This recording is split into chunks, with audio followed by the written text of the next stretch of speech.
defense exhibits were received except the transcripts of the audios and item number 621. And all the remaining exhibits from the people have been received except for the transcripts.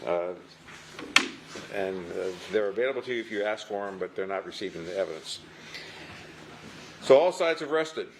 And this is the opportunity of the lawyers to argue the matter to you. You're admonished once again that any statements of the attorneys are not evidence and not to be considered by you as evidence, and that includes arguments. The people will argue first. The defense will be able to argue, and the people will be able to close because they have the burden of proof in this case. This time the people may argue.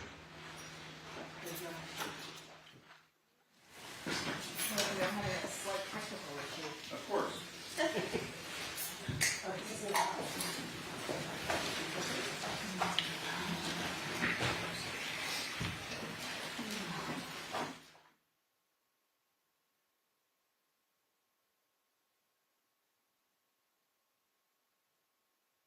Ladies and gentlemen, feels like it's been a very long time since I stood up here and spoke to you last. I actually counted up the days yesterday. I think I've aged significantly. It's been about 40 days that we've now been in trial. And I know that you're all very anxious to get to deliberations. We're very anxious for you to get to deliberations. But I also wanted to take the opportunity to thank you over the course of the last few months. It's actually only a couple, but it's March, so it's like 3 months. So I'm going to count it that way, because we started in January, and if you recall, when we started, it was around the time of the 8th anniversary of Fabio Sementilli's murder. And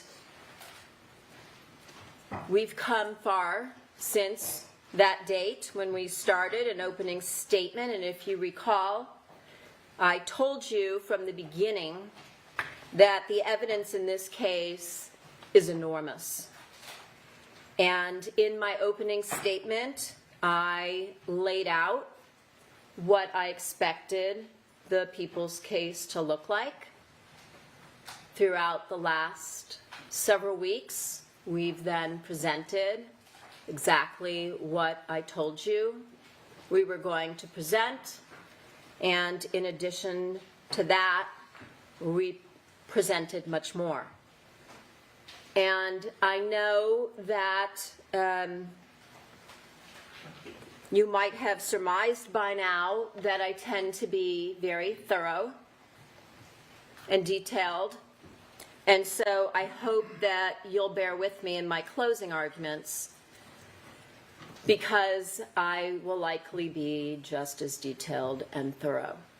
I have learned over the years that it's my job, my responsibility, we have the burden of proof, that if I go over with you the evidence, not all of it, some of the witnesses I'm not going to talk much about, because I think you've heard a lot about the details of what happened on January 23rd of 2017. I think all of you could probably lay out the timeline as well as I can.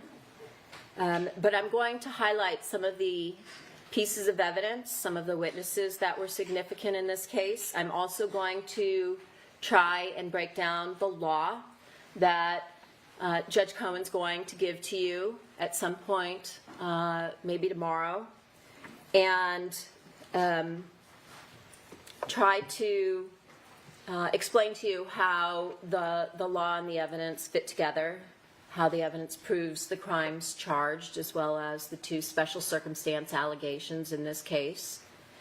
And also try, because this is not an interactive process, I do not know what questions may have arisen in your minds throughout the trial, but I try to anticipate those so that it makes the deliberation process go more smoothly, so that perhaps that process in the deliberation room goes more efficiently. And feel free to stand up, to stretch when you need to. I have serious back issues, and as some of you may know, I wound up totaling another car on the way into court at the beginning of this trial. So I totally understand. Also, it helps to move around, if not necessarily that you're bored, but things can become tedious. Feel free to do so. As you've probably noticed, it doesn't throw me off at all. So, yeah.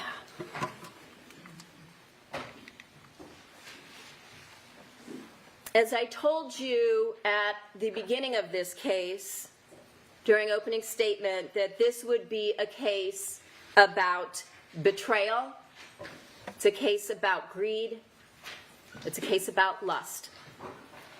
And during the trial, I looked up the definition of betrayal. And the judge is going to instruct you that you can't do that. You can't look things up when you go back into your deliberation. So I did it for you. And I wanted to see what the dictionaries defined betrayal as. And this is some of the adjectives, the synonyms that I came up with. Deception, disloyalty, treachery, duplicity, devious, cheat, trickery, fraud, cunning, breach of trust, false-hearted, underhanded, unfaithful. Each of those words perfectly describe this defendant. This defendant, who was the mastermind behind her own adoring husband's gruesome murder. You heard in this case that he was slaughtered on his own back patio by the one person he should have been able to trust the most. And I told you at the beginning of this case that a marriage is an agreement, a contract, a decision, a choice that's made between two people who presumably love each other, hopefully grow together, raise a family together, are there for each other during difficult times, which absolutely are going to come no matter what you set up in your life. Things don't always go as we plan. I know a lot of you are aware of that. And that although Fabio was the provider for his family, and that he worked to give his family the best, even moving his family from Canada down here to the United States, to California, he did it because he wanted to provide for his family. And you heard about that through his executive assistant Alicia and various other individuals who knew him. And what you heard was that he wanted the best for everybody. And he was a unique person. It's not that often that you come across somebody who has such a large personality, who's larger than life, and who's able to inspire. But he also loved his wife. And what you learned is that his wife is an incredibly selfish person who portrays herself as the victim. She's a narcissist. She's a liar. She's a cheater. She's a manipulator. And she's arrogant. And she's the one who's brought all of us together in this courtroom where you've sat and listened to the evidence. Nobody who gets on the stand, other than maybe the detectives, knows this case in terms of all of the details the way you do. And in this case, what you heard was that the defendant deceived everybody. She deceived her family, she deceived her friends, she deceived Fabio's colleagues, and worst of all, she deceived her husband and her children, who relied on her, who trusted her, who believed that above all else, this wouldn't happen, that she'd be there for them. You heard from Luigi Sementilli, Fabio's son, that while staying with his father and the defendant the year prior to Fabio's murder in 2016, the defendant bragged about manipulating people at a car dealership. She had purchased a new Fiat, and she told him when she got home that she cried and screamed and threw a tantrum at the dealership in order to get a better deal. And maybe it didn't mean that much when he said that, because it was prior to Fabio's murder. But little by little, there were small details, pieces of evidence that built the foundation for what came next. Who was Fabio? Who were the people close to him? And that was important because we wanted to make sure that we demonstrated to you that this is a person who had no enemies. That he worked hard to reach out to people and, as you heard, to bring them along with him. Because his success was built on so many different people and his interactions and his ability to communicate as a hairdresser, which is what led him to this very unique position, perhaps the first person, as you heard from some of these individuals that testified, in the world who were able to bridge that gap from the hairdresser's chair to an executive position at a multi-billion-dollar company. That he knew the industry, he knew the people, and he had great instincts. He had great instincts, and I'm going to get back to some of the evidence that we heard where perhaps Fabio's instincts told him one thing, but his heart told him something else. And so he trusted the defendant to be his partner, to never betray him.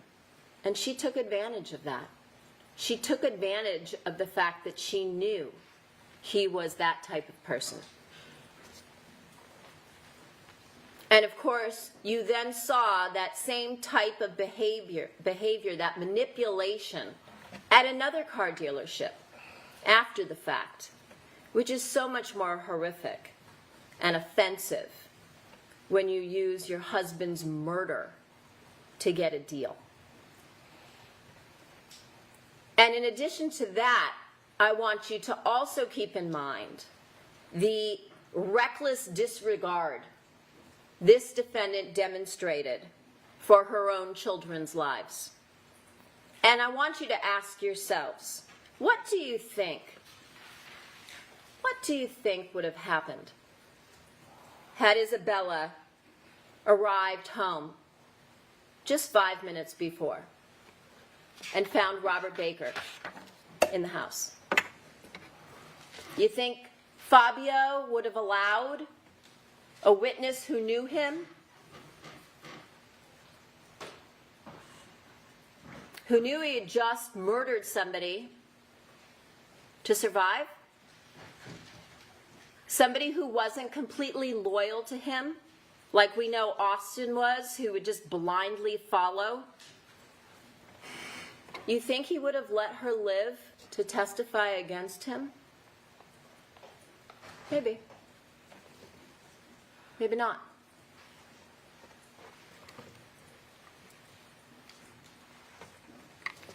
But from almost the beginning of 2016, the defendant and Baker were involved, as you heard, in not just your run-of-the-mill affair.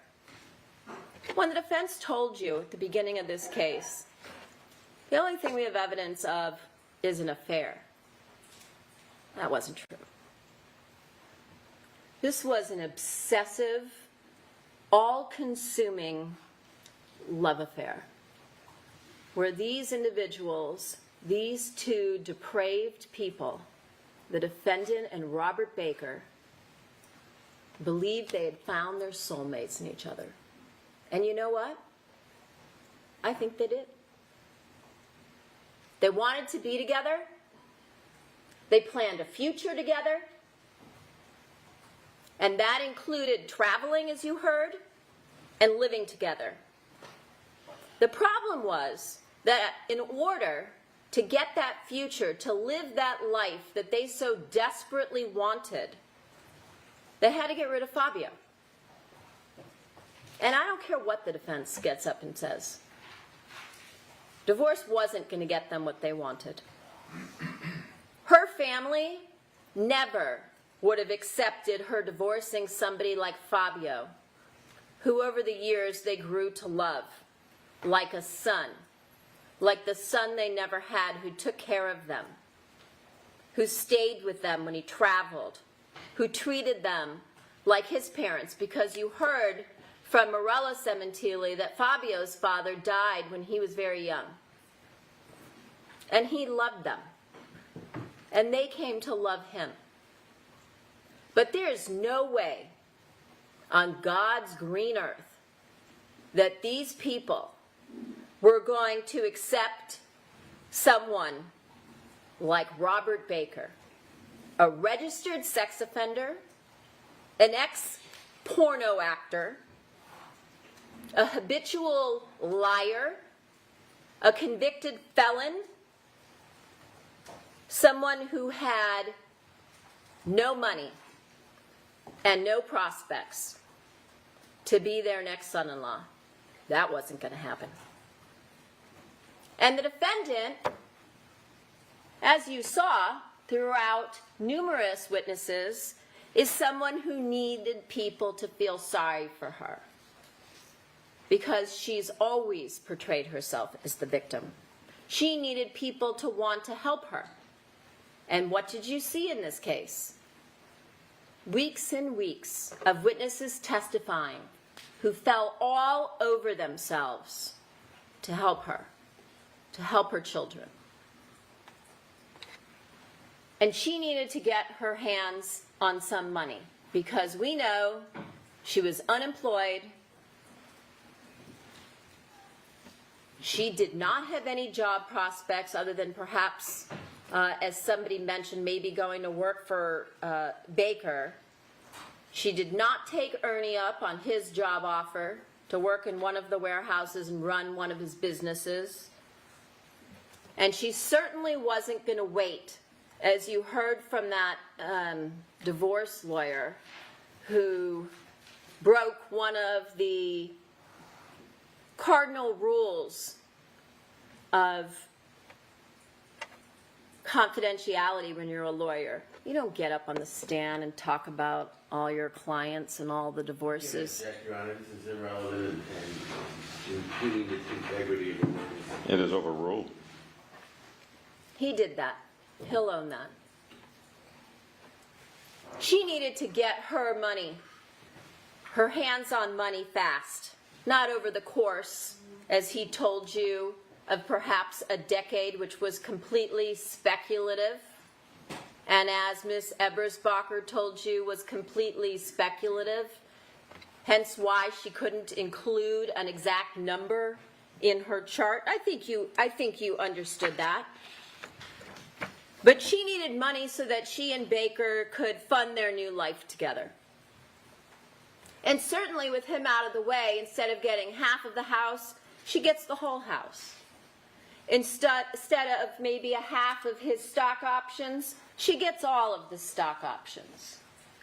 Instead of whatever alimony, temporary or permanent support a judge might award her that required her also to get a job, she needed more money than that.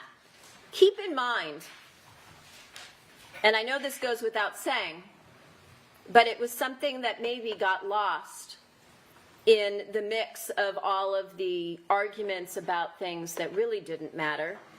There's no life insurance if someone doesn't die, right?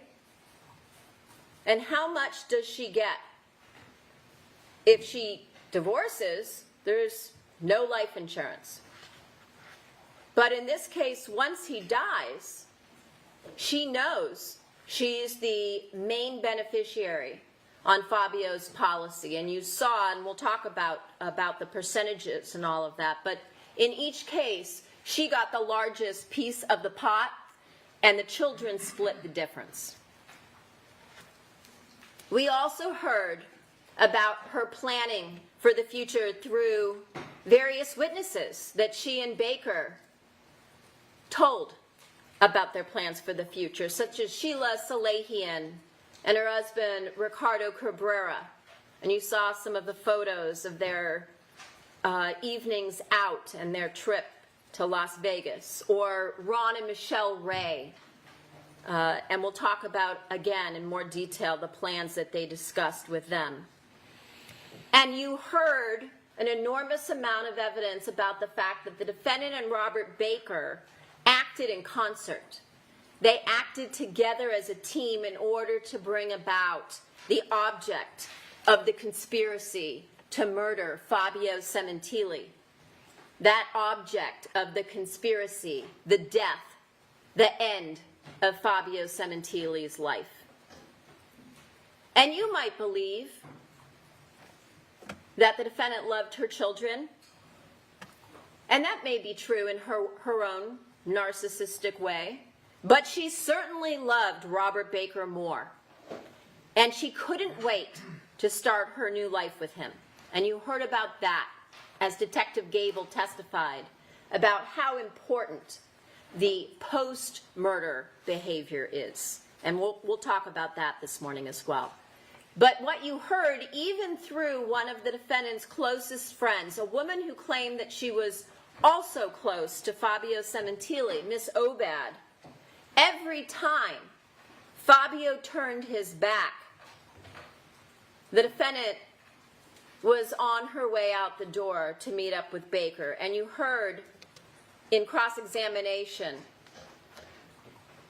the questioning about the fact that while Fabio was on a business trip, that the defendant was texting him, "Good night, baby," and then the next thing you know, she's telling Jessica, "I'm out the door, door's open," and 45 minutes later, she's in a French maid costume, dressing up at Baker's apartment. And after the brutal murder of her husband at their home, remember, your home is your sanctuary. And I know some of you, we discussed during jury selection, have had that unfortunate occurrence where someone breaks into your home, or it's something that you take steps to prevent, to protect your family, what's yours, from somebody coming in and doing something like what happened in this case. You don't feel safe in your home anymore when somebody breaks in. I'm not saying when somebody breaks in and robs you or burglarizes your house. I'm talking about when somebody is murdered in their residence at the place that is supposed to be your safe haven. When you have someone that violates your safe haven, you can no longer feel safe there. And you heard about that in this case from Isabella Sementilli. And so again, after the brutal murder of Fabio in their home, night after night, the defendant's out partying, having sex with Baker, going to comedy clubs, bars, playing pool into the early morning hours of the next day. And also keep in mind a point that you heard that Baker stayed at various locations immediately after the murder. You heard about LaShane Holmes' house or apartment. That was the guy that was on the ankle bracelet. That was also a registered sex offender that Baker had met years ago in prison. He stayed for a time, as you heard, with Sheila and Ricardo Cabrera. And then eventually he goes over and he stays with Roger Brown out at 331 Salem Street in Glendale. And the defendant is going there to pick him up. She knows he's on the run. Well, why do you think she would believe he would be on the run? From what else? So again, if you use common sense, which you all have, and that's why you're all here, when you use common sense, these questions aren't that difficult. Of course she knew about his role in the murder. This would have been, in and of itself, a dead giveaway. And otherwise, if she didn't know who the killer was, you think she would be leaving her kids alone in the home? No, the reason she does that is because she knows they're not in any danger, because the real killer is out with her. It's the only reasonable explanation to explain her behavior in the aftermath of Fabio's murder.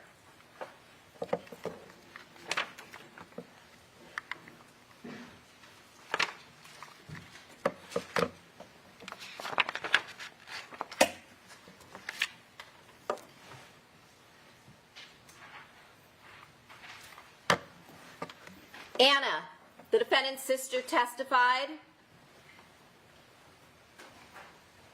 that the defendant flew home on February 8th after the funeral, the services, the cremation, because the defendant wanted to grieve alone with her girls, and because February 8th would have been her 20th anniversary, her 20th wedding anniversary with Fabio.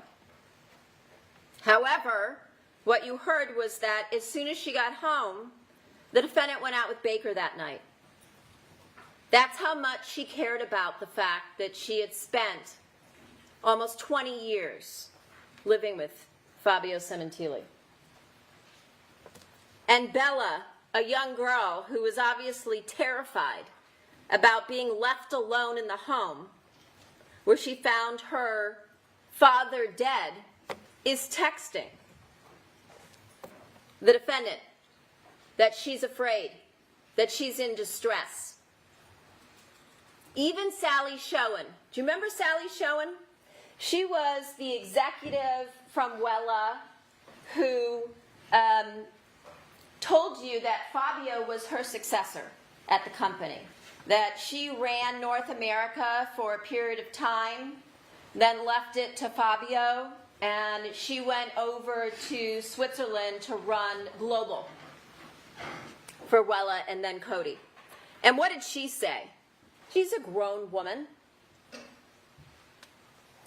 She told you that she was frightened to be in that house after the murder. And that was as an adult with multiple other adults around at the time.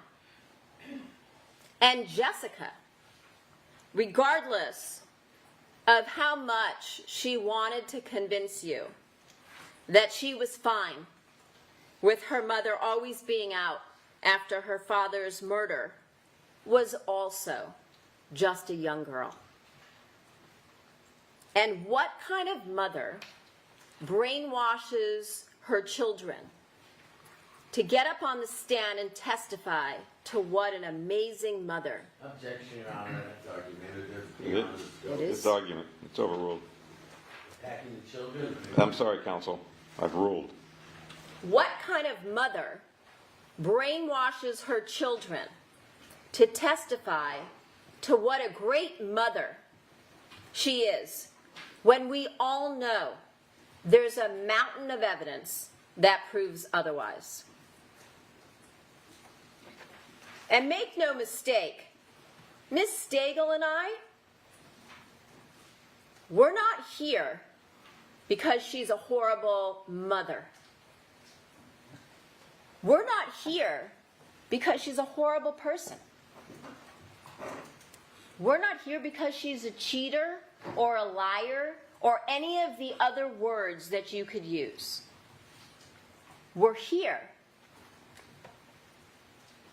because she's a killer.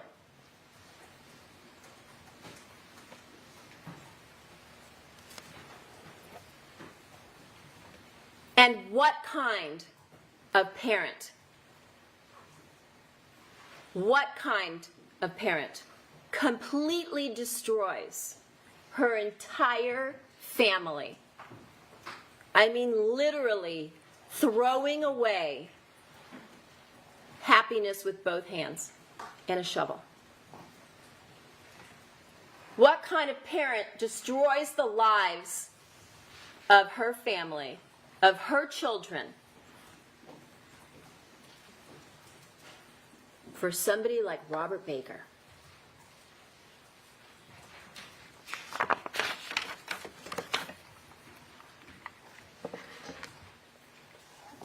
And you heard the defense try to sell you a false narrative. They called Isabella, they called Anna, and they did that to try and humanize the defendant. A person who's utterly devoid of integrity, human decency, honesty. And as I discussed, her sister Anna tried to convince you that the defendant is a trustworthy, honest person. She even testified that the defendant is not secretive. And yet, as you saw, as you did with so many of the defense witnesses, on cross-examination, everything they told you on direct was destroyed. Because her text messages to her sister while she was in Myrtle Beach contradict that proposition. She knew her sister wasn't in Myrtle Beach alone in May of 2017. And Anna admitted to you that her sister lied to her over and over and over again, just like Miss Obad did. In fact, she was lying for over a year while she and Anna were having their late afternoon, early evening talks over the phone while drinking their glasses of wine. Day after day, this defendant was deceiving her sister.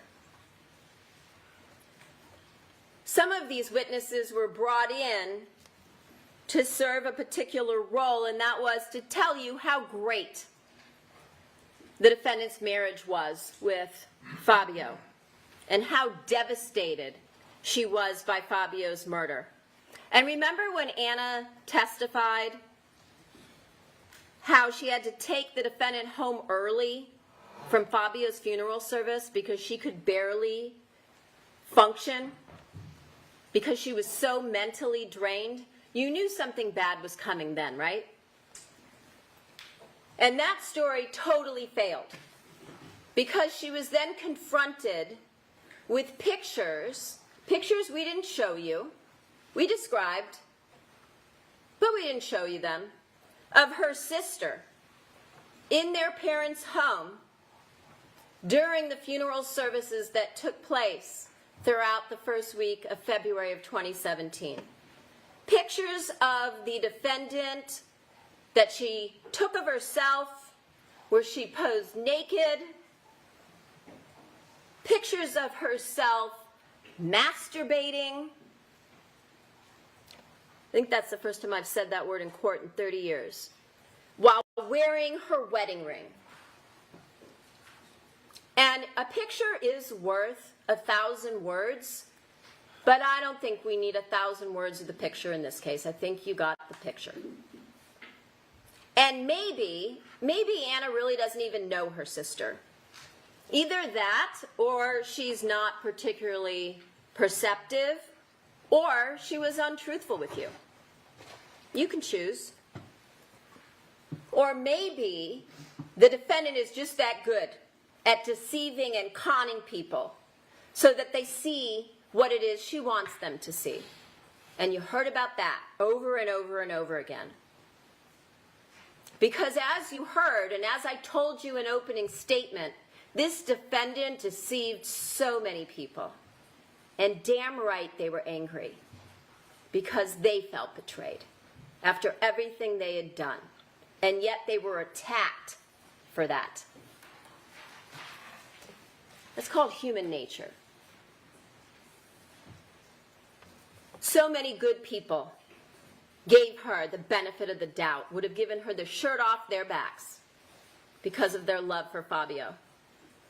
And despite all of the defendant's lies and deception, Anna, just like the girls, is going to support her sister. And we understand that. I mentioned that that was what I expected was going to happen in opening statement. No matter how guilty she is, that's their family. It's totally understandable. It's also Anna's best friend, as you heard. And as you heard from Miss Obad, they were thick as thieves. However, the court is also going to instruct you on the law. And the law gives you many different factors that you can take into account in considering the credibility of each and every witness that gets on the stand, whether we're talking about a law enforcement officer, whether we're talking about a family member, or whether we're talking about somebody who's a convicted felon like Robert Baker. Bias, interest, motive to lie. I'm going to say those things a lot over the course of today. Those are all things that you can take into consideration in determining the credibility of witnesses, and I have no doubt that you'll follow the law. Another thing that struck me during Anna's testimony was the lengths to which she was willing to try and help her sister. And I understood all of it, but this one part, and that was her attempt that was apropos of nothing, to disparage a murdered victim in this case by getting up on the stand and telling stories about how they were kicked out of bars and clubs. Remember that? Because of Fabio's jealousy? Remember that testimony? Tell me, please, how that helped you to make any decisions in this case as to whether or not the defendant is guilty of murder, conspiracy to commit murder, or the special circumstance allegations of lying in wait and murder for financial gain. That was a step too far. But now, when I started to think about all of this over the course of the last couple of weeks, knowing we were coming to an end, in hindsight, I could put some relevance to it in my own head. That Fabio, as we heard from Luigi from the very beginning of this case, he knew his wife was a cheater. She had done that before. He knew that she was disloyal. So he likely had very good reason to be concerned about her fidelity. That was my takeaway from that. Maybe you have something else. But that's what Luigi experienced growing up. Because what we heard in this case was over the course of a year, this defendant was constantly lying, going behind her husband and family's back. And all of that supports his lack of trust in her.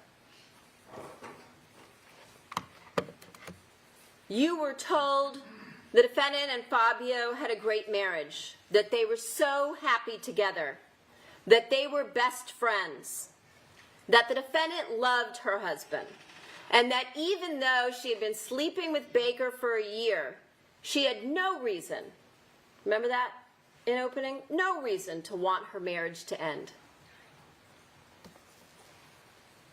Turns out all of that was completely false, proven by the evidence. It certainly might have been true on Fabio's side, but it certainly was not on the defendant's. No one who lies on a daily basis to their best friend, to their partner, to the person they have pledged to grow a family with and grow old together, has a great marriage. I don't care what anybody says. Those things are mutually exclusive. And then there was all of the evidence.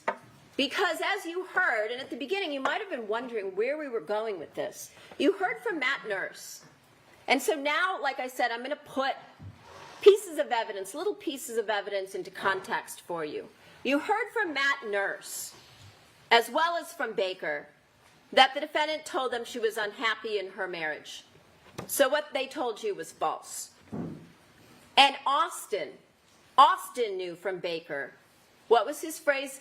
She wanted him gone. They also told you the defendant didn't go looking for Baker, he went looking for her. And again, we know from the testimony early on in this case from Matt Nurse that the defendant went looking for sex outside of her marriage. She tried with Matt Nurse, her personal trainer that she hired. She downloaded pictures of him shirtless. Remember that? She made him food. She flirted with him. She asked him out for drinks. He testified at the grand jury that the defendant had propositioned him for sex, but he turned her down. And then we also had the Facebook message from Baker to Ron Ray, remember that, from November of 2016, where he was telling Ron how he and the defendant, his girlfriend, had been together for about a year and how the defendant came on to him. And remember his testimony, he said within 2 weeks of the defendant coming on to him, they were already sleeping together, which is corroborated by the sheer volume of communications between them starting at the beginning of 2016. So again, additional points that were made that were 100% false. And they told you that the DA, that we turned her affair into a motive for murder. Well, based on the evidence y'all sat through for the last 2 months, it appears that the defendant created an enormous amount of evidence that shows that she did all of that on her own. And yet, you were told that the defendant was happy balancing her love affair with Robert Baker and her wonderful life at home and her marriage. Again, no one with any common sense is going to believe that. And they also showed you pictures. They showed you pictures of the defendant and Fabio together as if somehow those photos or those videos were proof of anything other than what I saw, which was a complete betrayal. Given one was dated, I believe, October of 2017. No, I think one was dated January of 2017. The same day she sent herself a picture of Matt 2 weeks before Fabio was slaughtered in the backyard. And another was dated of October of 2016, less than 3 months before Fabio's death. And all the while, the defendant is running around, lying, cheating, and plotting. And they presented, as I said, 2 videos of them singing and dancing together from both October of 2016 and December of 2016, where you saw the defendant lured Fabio into this false sense of security, that everything was just fine.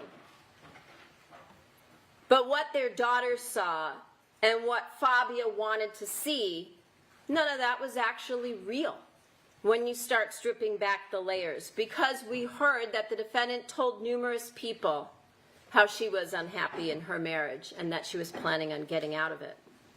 And we saw numerous pictures of her having the time of her life with her lover, both before and after the murder of her husband, where he was stabbed through the heart.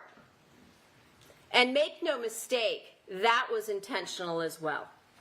When you think about the crime of murder, there is a lot of ways that one could kill another. And we hear often or see often in television shows or movies where somebody shoots another individual. And that's a crime that's committed at some distance. It makes noise, which is why it would be an effective alternative in this case. But when you think about the idea of stabbing somebody to death, that's a crime that's very personal. It's very up close and personal. And there's a reason for that in this case, because it was so personal. And that was one of the things that looked wrong, that looked off at the crime scene. And you remember the testimony, and we'll talk about this, of Detective Verna, where when he got to the crime scene, there were a lot of things that didn't add up, and they weren't quite sure what they were looking at. Because, of course, as you saw, Fabio was stabbed to death. He's cut in the neck so that his carotid artery and carotid veins were severed. You heard that his artery in his leg, his femoral artery, which bleeds out very quickly, was also severed. And he was left lying in a pool of his own blood. He was, as you heard from the coroner testimony, he was stabbed through the heart. But he had a Rolex watch on his wrist. Remember that? And that was a big clue.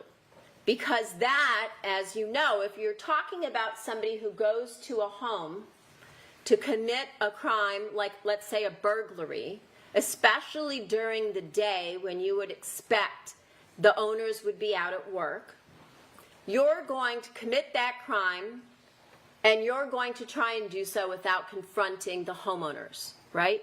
Because your goal is to get in, get valuables, and get out. But what we saw instead was a staged crime scene where drawers in the master bedroom were pulled out and things were in disarray, dumped on the floor, and that nothing of real value was taken. Remember when the defendant was telling law enforcement after the murder that her costume, inexpensive costume jewelry was taken, not her good jewelry. Some cash, which of course no one can ever trace, whether it's true or not, in American money and in European euros and things of that nature for when Fabio traveled were kept in envelopes. That was taken. But the Rolex on his wrist wasn't taken. And then there was another point that also showed that the crime scene was staged. That was, as I said, because the burglars, if it really was a burglary, could have robbed the house, could have burglarized the home, taken property and left. They never had to see Fabio out on the back patio. They could have taken things from that bedroom and then fled out that sliding door that was left slightly ajar or unlocked to sort of stage that as an entry point. Remember that? The only reason you would go out onto the patio, and again, all common sense, is if you wanted to target this victim. And as I said, this was clearly a targeted hit. It was very personal. They went out onto that patio to kill him. He had no enemies. So again, who do you start looking at? The other thing that was so obvious, that was such a mistake, is, and again, once you saw Robert Baker and once you heard him for about, 5 minutes, you could probably surmise that he's not a genius, and he made mistakes. And those mistakes wound up costing him the rest of his life, because he's going to spend the rest of his life hopefully in prison. But what doesn't fit with a burglary or someone who's breaking in to steal valuables is the blood on the objects in the master bedroom. Because what that tells you is that the murder occurred first. The only way you wind up with blood on objects, and I'm sure most of you figured this out yourselves with your color-coded notes and pens and things like this, because I know how attentive y'all are, but there's blood that's being transferred from the murder into the bedroom, because the staging of the crime scene is an afterthought. The real goal here was to kill Fabio. And so that's why you have blood on objects in the master bedroom. And of course, one of the other mistakes was that the knife that Baker used in order to stab Fabio to death, there was no hilt, there was no guard on the knife to prevent his hand from sliding down the blade when the blade got slick with blood, and so he cut himself. And then he dripped his own blood throughout the house, as you heard. Again, all of this is based on the evidence that you heard in this case. And so when you think back about some of the evidence and you start putting these pieces together, I think that a very different picture emerges than what perhaps it might have seemed at the beginning. And so, again, during the same time period where the defendant is supposedly having this wonderful marriage and this great home life, you heard about the hundreds of sexually graphic, intimate photos she took of herself, or she and Baker took of themselves having sex, or having sex with third parties, literally living a different life. And you were told that there was no reason in the world that the defendant would want Fabio harmed. Well, she also told you that the defendant was the one who was duped, as if, again, the defendant is the victim in this case. But in order to buy in to that fiction, you'd have to ignore a mountain of evidence to believe any of that. And they told you in opening statement that Fabio purchased one life insurance policy, and that was only for Luigi. That was also false. As you heard from the evidence, in this case, the defendant knew. Ladies and gentlemen, if anything that any counsel says to you does not mesh with your interpretation of the evidence, it is your interpretation of the evidence at counsel, not the comments of counsel. And with that, the objection is overruled. The defendant knew about Fabio's various life insurance policies. And she knew that she was the main beneficiary. And we're going to talk about that. You were also told that the defendant made clear to Baker she wasn't interested in leaving Fabio because she loved her life so much.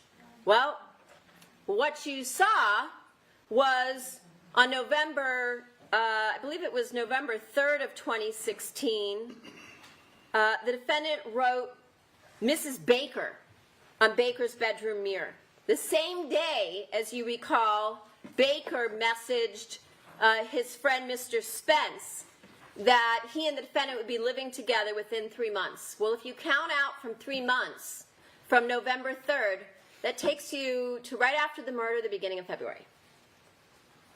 So the time frame that he gave in November, obviously they were already contemplating planning for this date. And they told you that Baker contacted the defendant 2/3 of the time, as if somehow that meant that he was some stalker that the defendant couldn't get rid of. But that wasn't true, according to what you heard, not only from the phone records, the cell phone data, the photographs that were contained in the defendant's iCloud on the defendant's Dropbox, and from the testimony of Cyree. In fact, almost one half of all of her communications through her cell phone were with Baker. And you heard that she had more communications with Baker than she did with her husband and her children put together. She called Baker, as you heard from Cyree, 414 times during the same time period that Baker called her 163 times. He texted more, but she called more. And you heard about the extreme volume of communications between them. Another thing that you heard was that the defendant was the one who was sending these sexually graphic photos to Baker. And you heard that that took place while she was on vacation with Fabio.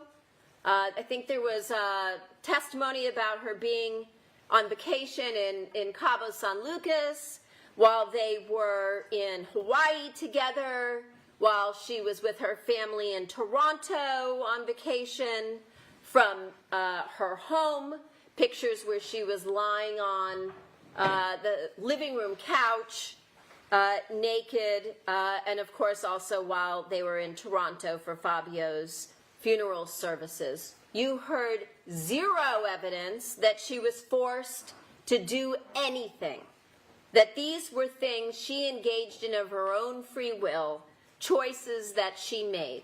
And as we all know, sometimes too well, the choices that we make have consequences. And of course, she got sloppy and she got arrogant. She never thought she was going to get caught. She never thought that at some point in the future, the photographs that she posed for in Las Vegas, where she's grabbing Baker's crotch and partying with him right after the murder of her husband, were ever going to be recovered, shown to a jury. Her jail mail, calling herself Mrs. Baker. The photograph that I'm going to show you, that you remember, where she writes Mrs. Baker in lipstick on his mirror. Now, we didn't see any of that. We saw her out playing pool in some black dress or bathing suit cover-up. We saw her receiving gifts of clothing from Baker in a parking lot when a surveillance crew was following her, holding up the pieces of clothing, getting into the back seat so she could put on some of this clothes, posing in Robert Baker's garage in various outfits. Some of them we weren't able to show you, but were described for you, posing with a cigar. And they told you that she was devastated by Fabio's death. And yet, what you heard was dramatically different from all of that. Conduct that would not be characterized as devastated. They told you that the defendant was very happy, going out all the time with her friends to karaoke. That was a complete made-up story. As I told you in opening statement, every time she used the excuse karaoke, That was code for an excuse, an innocent, innocuous excuse she'd give her children when she was out with Baker, including on her 20th wedding anniversary, or when she was really posing naked in various locations. You also heard them try to get you to believe that Baker was a stalker, that he was lurking around the Sementilli home, and yet what you heard was a piece of evidence that is so crucial, and that is that the defendant, knowing that her lover is a registered sex offender, 6 counts of having sex with a 14-year-old for a period of time, and then once she turned 15, having sex with her again, and then winding up making pornos with his stepdaughter, the victim of those crimes. What does the defendant do that shows her recklessness, that shows how little she cares about the welfare of her children? The day the new security system is installed, she asks the company for assistance through a text message. And then she says, never mind, I got it. She's able to remotely access her DVR system, her home surveillance cameras, remotely from her phone. We saw evidence that she had done so on several different occasions. The next thing she does on that date, June 28th of 2016, she sends the password information to Robert Baker so that he can log on and watch the home. That's not Baker being a stalker. That's the defendant giving him access to information, again, about the sanctuary of their home, where she lives with 2 young daughters. Who does that?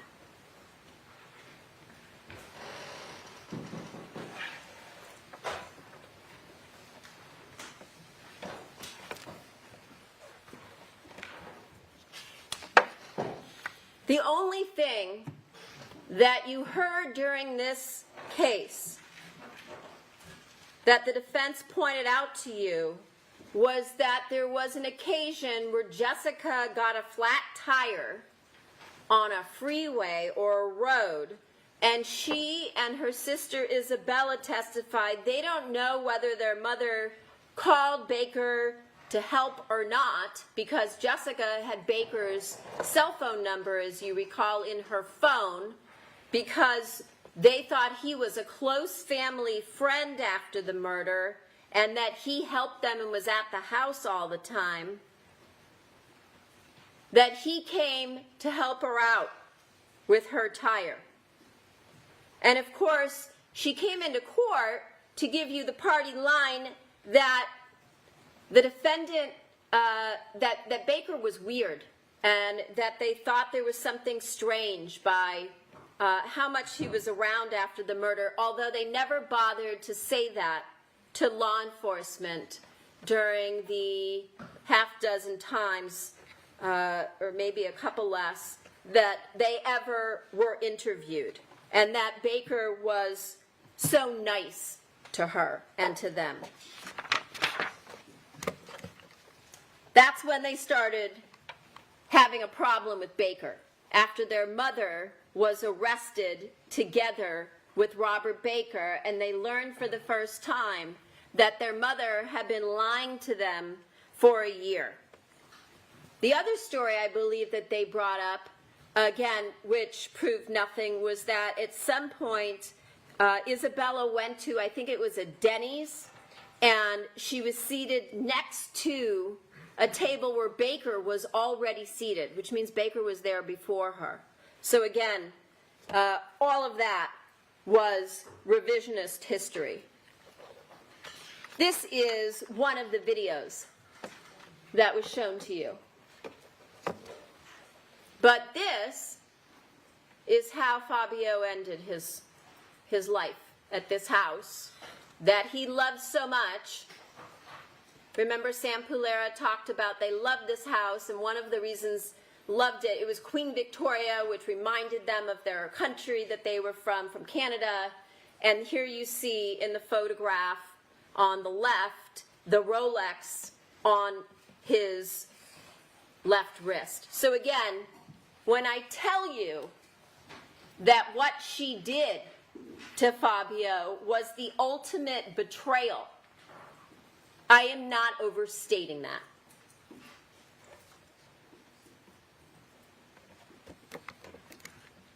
The fact that she was pretending to be this loving wife and mother every day, day in and day out, when she lived with this man for almost 20 years, while plotting his murder with her lover, that's the reason we're all here. Had she just divorced Fabio, none of us would be here. That would be none of our business. But the conspiracy to kill him, that makes her entire obsessive, lurid affair highly relevant evidence in this case. And that's why you were provided with that evidence, because it does provide motive. It provides motive for what happened in this case to Fabio Sementilli. And that is one critical piece of evidence. No matter how you want to downplay it, or cover it up, or try to conceal it, the fact that she lured him into thinking that their marriage was solid and then had him murdered in his favorite place shows how evil this crime was. That was the truth that the evidence showed in this case.